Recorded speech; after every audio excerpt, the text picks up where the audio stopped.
السلام علیکم ورحمۃ اللہ وبرکاتہ۔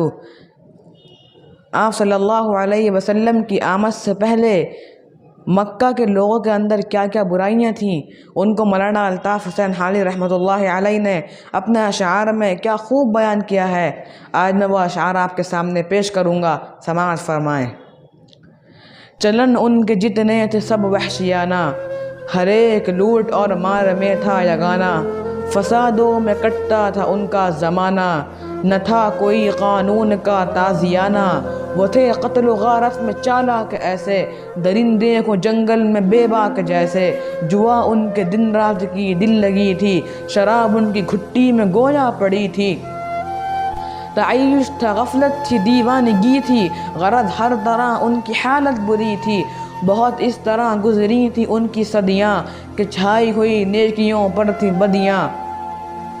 کہیں پہلے گھوڑا بڑھانے پہ جھگڑا، کہیں پانی پینے پلانے پہ جھگڑا، یوں ہی روز ہوتی تھی تکرار ان میں، یوں ہی چلتی رہتی تھی تلوار ان میں، وہ بکر اور تغلب کی باہم لڑائی، صدی جس میں آدھی انہوں نے گنوائی، قبیلوں کی کر دی تھی جس نے صفائی، تھی ایک آگ ہر سو عرب میں لگائی۔ اب میں آپ کے سامنے کچھ متفرقہ اشعار پیش کروں گا، سماعت فرمائیں۔ ہیں کرنیں ایک ہی مشعل کی، بو بکر و عمر عثمان و علی، ہم مرتبہ ہیں یاران نبی، کچھ فرق نہیں ان چاروں میں، آغاز تیرے نام سے اے کار ساز دو جہاں، آغاز تیرے نام سے اے کار ساز دو جہاں، رحمت تیری سب سے سوا تو سب سے بڑھ کر مہرباں، اے باد صبا کچھ تو نے سنا مہمان جو آنے والے ہیں،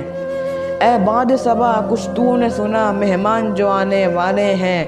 کلیاں نہ بچھانا راہوں میں ہم پل کے بچھانے والے ہیں،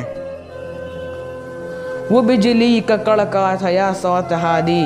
عرب کی زمین جس نے ساری ہلا دی، نئی ایک لگن سب کے دل میں لگا دی، ایک آواز میں سوتی بستی جگا دی، پڑا ہر طرف غل یہ پیغام حق سے کہ گونج اٹھے دشت و جبل نام حق سے۔ السلام علیکم۔